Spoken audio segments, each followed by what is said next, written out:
j'ai vraiment quitté mon emploi à temps plein pour me lancer 100% dans l'entrepreneuriat et créer mon Trop entreprise bien. en ayant zéro connaissance de l'entrepreneuriat et de la création d'entreprise. Hello Cécile, tu vas bien? Petit, ça va bien et toi? Bah ouais, super, super, super. Est-ce que, du coup, tu veux bien te présenter qui tu es, ce que tu fais, tout ce qui te semble important, peut-être que je rebondirai sur certains points pour toutes les personnes qui ne te connaissent pas. Très bien. Je m'appelle Cécile, je suis accompagnante holistique et j'accompagne les personnes à se libérer de leurs croyances, de leurs blocages, de leurs peurs qui les limitent Ouais. en fait à se développer. Et plus particulièrement, j'accompagne les personnes qui multiplient les relations toxiques, les plans foireux à s'en libérer une bonne fois pour toutes pour enfin vivre la vie qu'elles méritent. Et du coup, je suppose que tu n'as pas fait ça toute ta vie. Qu'est-ce que tu faisais Non. avant? Avant, j'étais chargée de relations entreprises. J'accompagnais aussi les personnes sur un autre plan, donc à la fois dans l'insertion professionnelle et aussi dans la relation entreprise pour faire mettre en commun les Ok. demandeurs d'emploi et les entreprises. Et puis, bah, j'ai voulu vraiment développer mon accompagnement perso et puis bah, il s'est orienté un peu plus vers l'énergétique. Ok. Et comment ça s'est fait depuis combien de temps tu as cette activité? Comment ça s'est fait au début? Enfin, ça a été quoi le déclic? Parce qu'il y a sûrement des gens qui vont se reconnaître, qui ont peut-être un poste plus ou moins confortable, qui ont envie de lancer quelque chose à côté ou de quitter leur poste ou comment toi ça s'est fait de ton côté? De mon côté, ça a été un petit peu la période Covid Ok. qui a lancé la chose, de se poser des questions à un moment donné dans un tournant de sa vie, de dire où est-ce que je veux aller, c'est quoi le chemin que je veux prendre. Et puis, bah, cette pause m'a fait du bien, m'a permis de découvrir donc la kinésiologie, l'hypnose, différentes pratiques pour lesquelles je me suis formée et pour lesquelles je suis certifiée. Ouais. Et au fur et à mesure où j'ai suivi ces formations qui étaient dans un premier temps pour moi-même, j'ai vu l'intérêt de pouvoir, à travers les libérations que je vivais, d'accompagner aussi les personnes vers leur propre libération. Et de là, j'ai décidé de créer mon entreprise Ok. pour accompagner les personnes vers ce chemin aussi. Cette entreprise, tu l'as créée en quelle année? Je l'ai créée en 2022. Ok, 2022. Ça fait 3 ans. Ça fait 3 ans. Donc, qu'est-ce qui se passe au début? Parce que du coup, c'est ta première expérience entrepreneuriale. C'est ça. Donc, le grand bain. Qu'est-ce Le qui, grand bain. qu'est-ce qui se passe? Euh, Comment est-ce que ça se passe? C'est quoi je sais pas, les peurs, les doutes, les réussites, les échecs que tu as au début? Au début, vraiment le grand bain total parce que au lieu de choisir la stratégie de garder mon emploi à temps Ouais. partiel et de développer à côté, j'étais restée sur tu crées ton sirette en cliquant sur un lien et basta. Et tu te rends Et puis compte qu'il n'y a ben, pas les clients derrière avec le siret, quoi. voilà, rapidement tu te rends compte que ah, il y avait peut-être une façon peut-être une meilleure manière de monter les choses, de de faire les choses. Effectivement, dans tout ce qui est médecine alternative, on va Hmm. fonctionner beaucoup par la confiance, par le Ouais. bouche à oreille, mais le bouche à oreille peut être limité si tu n'as pas déjà un bon réseau de clients. Moi, j'avais 3, 4 clients comme ça, mais c'était pas suffisant pour développer le bouche à oreille. Hmm. Donc, Ok. je vois la question un peu venir. Et du coup, tu as ces difficultés au début. Je m'étouffe carrément. Ouais. Est-ce que tu testes des trucs par toi-même avant d'apprendre à nous connaître euh, et avant de tomber sur nous? Tu testes des Ouais. trucs par toi-même. Comment est-ce que ça se passe?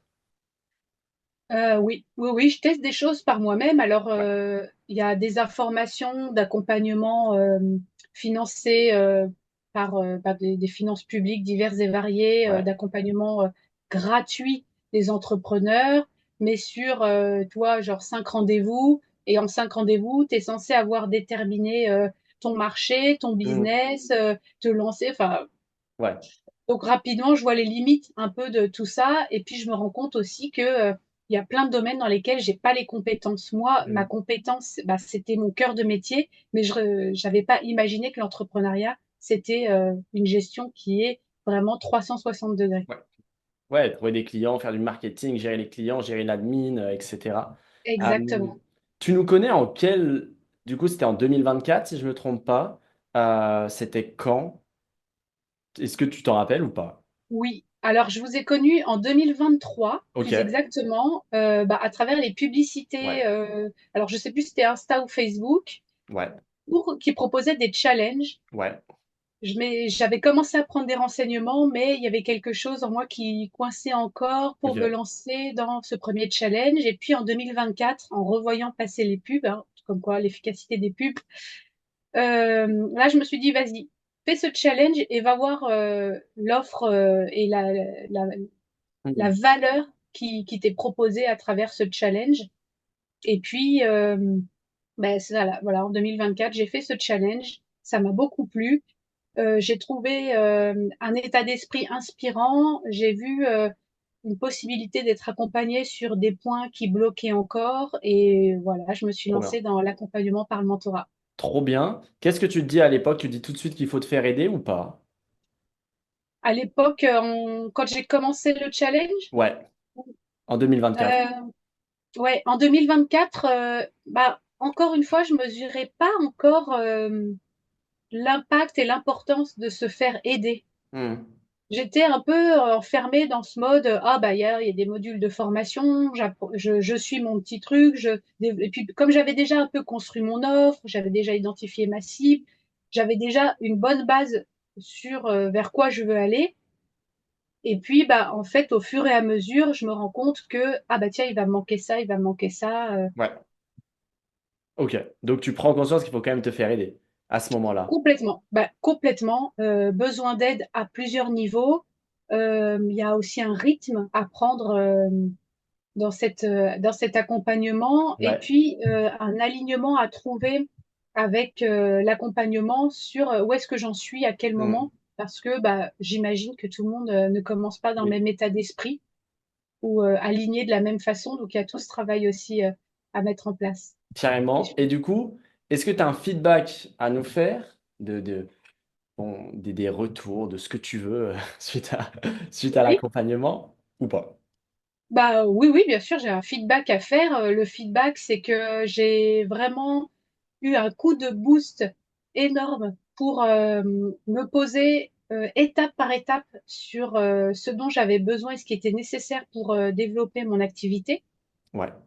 Finalement, c'est comme si je repartais de zéro à quelque part, parce que même si j'avais déjà quelques clients et que Hmm, j'ai une petite base en étant superviseur dans l'école où j'ai appris la kinésiologie, ça me permettait pas de me développer pleinement sur un sujet qui me tenait à cœur, se libérer des relations toxiques. C'est un sujet qui me tient vraiment à cœur et qui m'a permis de consolider euh, ces bases solidement avec un positionnement, apporter de la valeur. Et je pense que le déclic aussi que j'ai eu, c'est sur la vision. Parce qu'on entend souvent parler de vision, plein de gens nous parlent de ton objectif, ta vision. Alors, on te donne des petits exemples à 3 mois, à un an, mais il y avait quelque chose qui était encore flou. Et puis, au fur et à mesure des accompagnements, j'ai eu cette espèce de déclic ouais. où la vision, elle s'est retrouvée alignée en fait avec là où j'en étais, ce dont j'avais besoin et là où je veux vraiment aller. Et puis de là, en fait, ça a vraiment commencé à bouger. Puis est venu le séminaire du mentorat, un Ouais. séminaire sur 2 jours vraiment explosif en énergie, avec des témoignages vraiment formidables et inspirants de personnes qui ont réussi, d'autres qui ont moins réussi et qui ont su rebondir et qui nous donnent des vraies clés pour nous remettre aussi en question. Et en fait, à travers toutes ces expériences mis bout à bout, ce dont je me rends compte, c'est que l'entrepreneuriat, bah oui, voilà, c'est pas que notre cœur de métier. Quand on se lance, c'est apprendre à se faire connaître par différents moyens, apprendre à gérer son entreprise. Et aujourd'hui, mon objectif, c'est de monter à un niveau supérieur pour pouvoir déléguer de plus en plus de choses, mais que j'ai réussi à assumer aussi et de pouvoir avoir une belle entreprise Hmm. prospère. Trop bien, trop bien. Et ben félicitations. Est-ce Merci. que tu as un petit truc à dire, des conseils, un mot de la fin? Un mot de la fin, des conseils, faites-vous aider. quand vous avez envie de vous lancer dans l'entrepreneuriat, faites-vous aider par des personnes alignées, des personnes qui, elles aussi, ont eu la vision de leur entreprise. Et puis, bah, je recommande le mentorat à 200% parce que il y a une capacité, une agilité d'accompagner aussi les personnes à des points où elles sont soit bloquées, où elles ont besoin d'avancer, que je trouve vraiment de très bonne qualité. Trop Voilà. bien. Eh ben, merci beaucoup. Merci Mathis.